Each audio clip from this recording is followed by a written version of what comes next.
Thanks for joining us for Arc Salt Lake. I'm Heidi Hatch. It is Monday, December 22nd. Just 3 more days until Christmas. Tonight, we are taking a look at a call for Governor Cox to run for president. First, though, new details emerging tonight in the case of a couple whose bodies were found along the Logan River. A typed note left behind by Garrett and Meredith Dutcher led family to report them missing on Sunday. And less than 24 hours later, their bodies were discovered. And now investigators are working to piece together exactly what happened. Ariel Harrison with the latest. These cases are horrible. I'm sick for the families. Cache County Sheriff D. Chad Jensen briefed media following the discovery of 2 bodies by duck hunters Monday morning. Can you confirm this is Garrett and Meredith Dutcher? Yes. Yep. It is the 2 deceased from Logan City's missing person case. On Sunday, Logan City police started searching for the couple. Authorities shared family members reported them missing after discovering a typed note directing them what to do with their property and vehicle. You're guesstimating they traveled on foot roughly 5 to 6 miles. 5 to 6 miles, yeah. Did they have belongings with them? I can't really share the details of what we found at the scene right now because at this point I don't know what it all means. I asked both the sheriff's office and police department whether foul play was suspected in either of the deaths. Both said not at this time, but stressed the investigation is ongoing. But no clear cause of death at this point? Some assumptions, but I'm not going to say what that is right now. We'll let the medical examiner's office determine that for us. Where can the public and media expect updates and watch for those? When I know the information and have something that's relevant that we can put out, I'll just put it on our Facebook page on a press release post. Now, Sheriff Jensen said that the family members of this couple have been notified. I did ask when they as a department expect an update on the cause of death, and he told me hopefully by the end of the week. Reporting near Logan, Ariel Harrison, KUTV 2 News. Turning now to the weather, a record warm December day. Meteorologist Sean Kelly here with the first alert forecast. Well, what a day it has been today. Record-breaking warmth. I mean, just truly remarkable here. Nearly 30 degrees above normal, 67 the high temperature today. The low 59 degrees so far. That's just occurred after midnight early this morning. I think we'll get a little bit cooler than that, but still, it's just been so warm. It's been also one of the warmest Decembers on record, one of the longest streaks that we've been dealing with without any measurable snow. 62 degrees right now, and it's still gusty out there. One of the reasons that we're dealing with such warm weather is just the direction of the winds and how strong they have been. You see as we head through the overnight, not much relief here with temperatures into the 50s. A few sprinkles in the Cache Valley area into southern Idaho. That's about it. We'll continue to stay dry, and we'll be mainly dry tomorrow, but big changes arrive on Christmas Eve, especially through Christmas Day and beyond, as we're tracking our Christmas storm, high elevation mountain snow, the potential even for some flash flooding. We'll go through all of that here coming up in the next few minutes. Sean, thank you. Utah has been in the national spotlight several times this year, from the deadly No Kings protest shooting to the assassination of Charlie Kirk at UVU. Across the country, Americans have been exposed to who Governor Spencer Cox is and how he's responded to these issues. Now, a senior political columnist from Politico is calling on Governor Cox to run for president. During our 4:30 p.m. newscast, we discussed the article with former Governor Gary Herbert. Take a listen. What makes Governor Spencer Cox appealing potentially for a 2028 presidential run? Well, I take him at his word. I've asked him point blank. We were just together here a week ago, and he said he has no intentions of running for president. And I think he's always said that kind of. I have no other aspirations other than being governor of Utah, but that can change. Again, he's got national prominence. I think the country's always looking for a successful governor, a successful state, and that certainly is Utah. And I think an exhibit of a little common sense. There's so little common sense in Washington, D.C. that somebody that has a little bit of common sense, I think, appears to be attractive as a candidate. What would be some of the things that would make him less appealing to Americans who may question, okay, is he really ready? I think, his Disagree Better campaign, which he's done for the last couple of years, has some resonance with the people of America. They're saying, why are we fighting each other? Why do we hate each other? We're all Americans. We're all part of the same race. We're all part of the human race. Why the fighting? Why the backbiting? Why the coarse rhetoric that we have that's really ought not to happen. And I think that's resonated with him, so the disagree better. But compounding that is the fact that he said, you know what, although I am kind of a technology nerd himself, I can see now the evils of technology, social media, algorithms, which is destroying our rising generation. And Governor, just a few seconds left here. What would be some of the challenges? You've run for state office. Obviously, Governor Cox has run for and successfully run for state office. But federal office, is that just a different animal, a different beast? What are the challenges? I don't think there's any underestimation by Spencer's part about the challenge that would be to run and win. Anybody can run, but can you get a coalition of people that will support you? Certainly the Intermountain states might gather around a Utah governor. I think there is certainly a possibility of that happening, but he'd be a long shot to win. But he could maybe be in a cabinet position for the next incoming president and contribute that way. That's the decision he's going to have to make. Maybe I don't want to be president. Maybe it's going to be too far to be president, but I can certainly be in somebody's cabinet. Snow Canyon State Park, now a certified dark sky location. It joins a growing list of stargazing spots in the state. Utah now has the highest concentration of dark sky certified areas in the world. Samantha Hoffman went to the park today and tells us what it means for the area. For Snow Canyon, park management says this will benefit visitors, wildlife, and the future of the park. While Snow Canyon is beautiful in the day, visitors are thrilled to see the sun go down. As cities start creeping in with lights and everything, so just being able to have those opportunities to get out and explore and enjoy the night sky would be awesome. Being able to see the night sky and look at the stars, look up for once instead of just looking down and around is great for health and well-being. Park naturalist Cheyenne Winchester said they've been working on the dark sky designation for 5 years. So how will this designation impact the future of the park? Yeah, so this designation will really say, hey, we are protecting everything here in Snow Canyon State Park. To become certified, the park added shields on artificial light and scheduled monthly nighttime programming. Usually it's a star party. Right now we're calling it Under the Milky Way. There's also educational hikes on nocturnal wildlife and light pollution. Winchester says the park sits in the Red Cliffs Desert Reserve and helps protect 16 species of bats and animals that can't come out during the summer heat. Keeping it dark will allow the animals to come out and be able to feed and hunt. Winchester said the designation may also attract more visitors. Will that benefit some of the resources available for the park? Yes, of course. So Utah State Parks run on entry fees. And so if we can, promote this dark sky as a resource, people will come in, we'll be able to collect those fees and be able to improve the park ultimately. She said the funds go towards staffing, trail maintenance, and expansion projects. We're working on an interpretive trail off of the existing Gila Trail, where it's going to be a scale of the solar system, as well as leading to a new stargazing location. For park visitors, they are excited for more programs. I would certainly be interested, and I would tell friends and family to participate. So being able to educate folks on what the dark sky is and everything that comes with it, I think is awesome. The more we know, the more we can enjoy those things. The park is open until 10 p.m. or overnight for campers. Winchester recommends you bring a red flashlight or go during a full moon, as it takes about 30 minutes for your eyes to adjust. In Ivan, Samantha Hoffman, KUTV 2 News. Families have to be a little flexible with holiday plans this year, as many of our costs have gone up correlating to the hosting a meal and buying gifts. However, there are some essentials that you may notice are cheaper than they were last year. National correspondent Atra Al-Nashar shares some ways to save your wallet this holiday.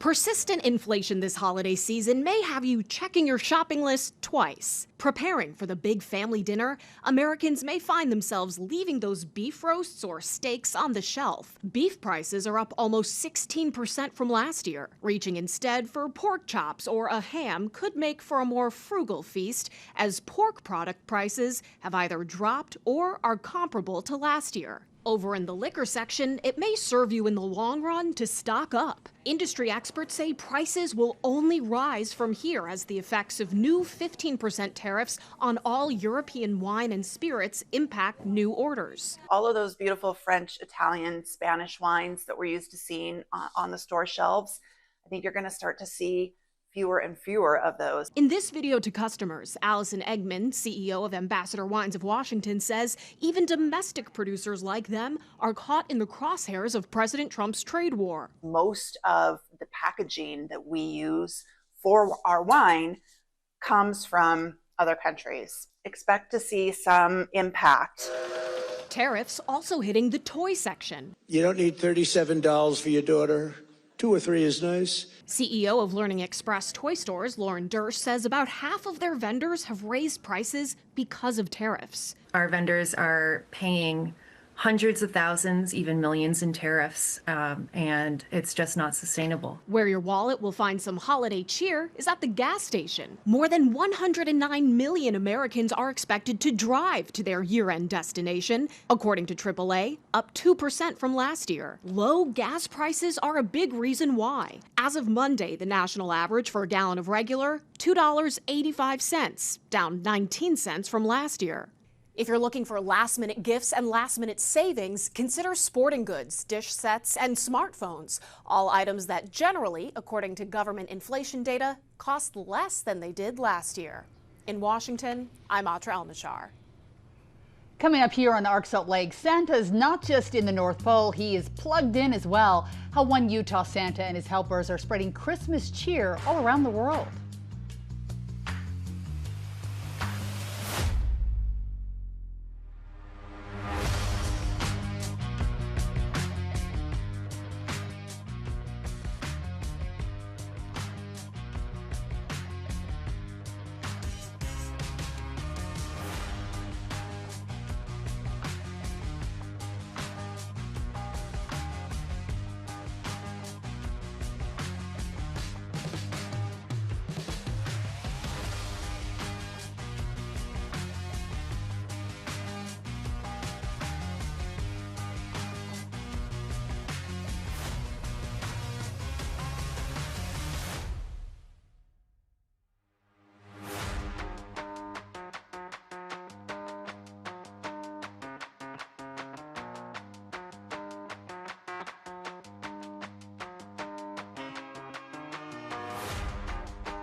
Santa is known for the joy he brings, but some of his most important work happens behind the scenes. In this Eye on Utah, Kristen Kenny gives us a look at how Santa and his very special helpers prepare for the moments that matter the most.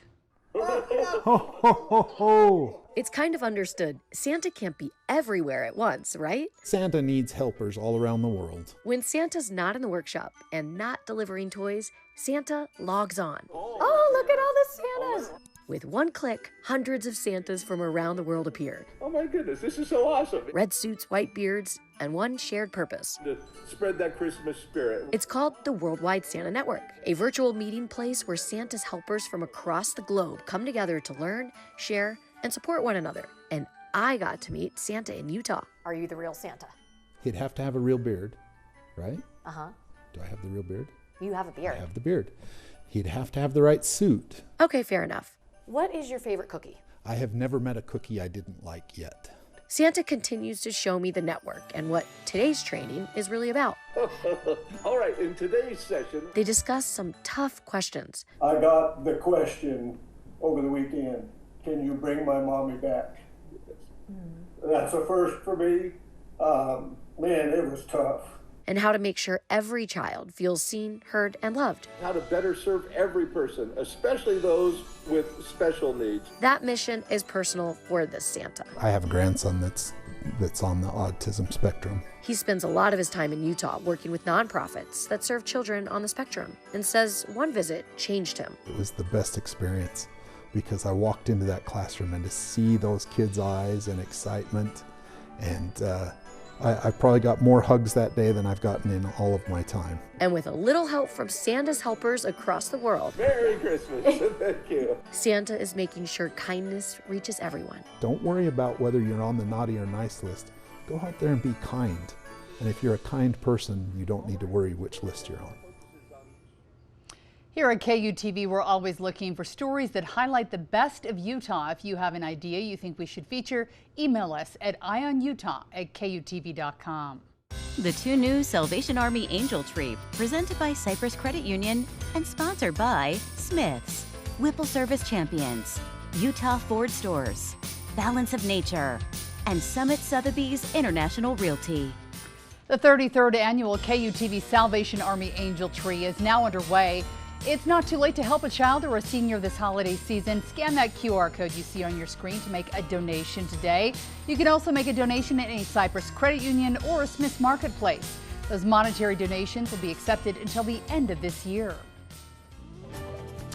Right now, though, we have to talk weather, and it is difficult to believe that Christmas is almost here with this weather. Meteorologist Sean Kelly here with a very warm first alert forecast.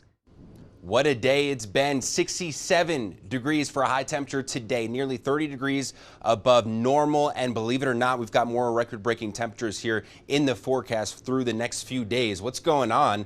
It's just this part of the country here continues to be dealing with this record-breaking temperature and the gusty winds that are also moving in from the south, helping bring in the warm weather here out ahead of our next atmospheric river event. You'll see as we get through the day tomorrow, 30 to nearly 40-mile-per-hour winds, and then even stronger winds moving in as we head into Wednesday, especially into the afternoon. We could see some 50-mile-per-hour readings in the Tooele County area. So make sure everything in your yard is secured, including your Christmas decorations. We don't want Santa flying around down the block out there.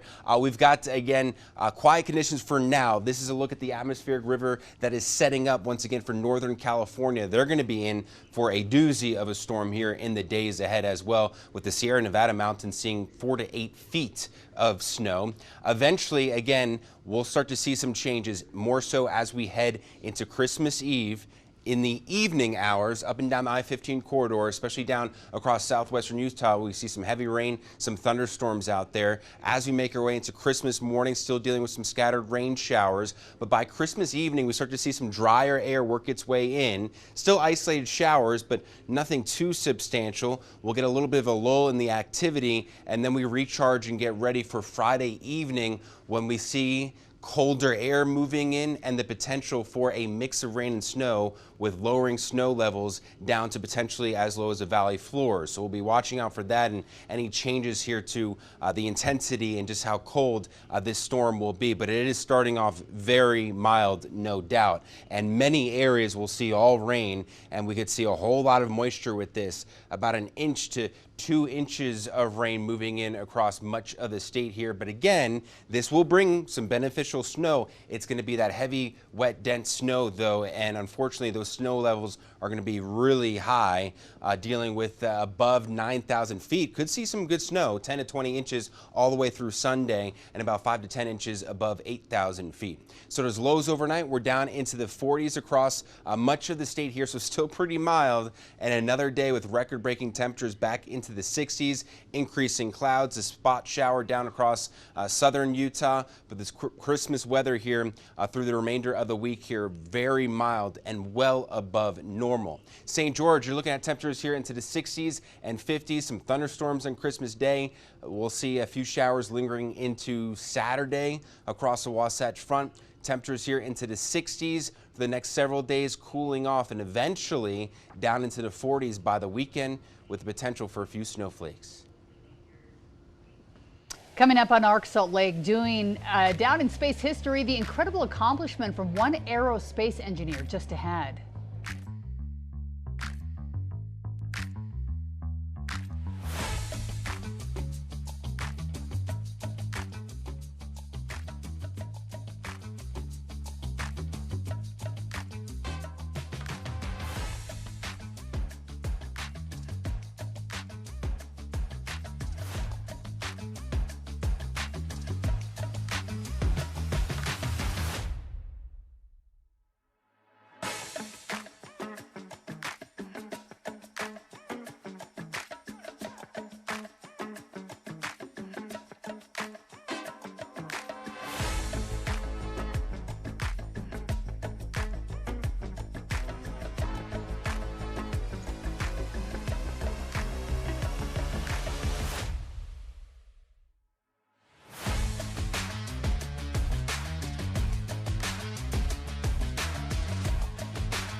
Welcome back. A German aerospace engineer making history is the first wheelchair user ever to travel to space.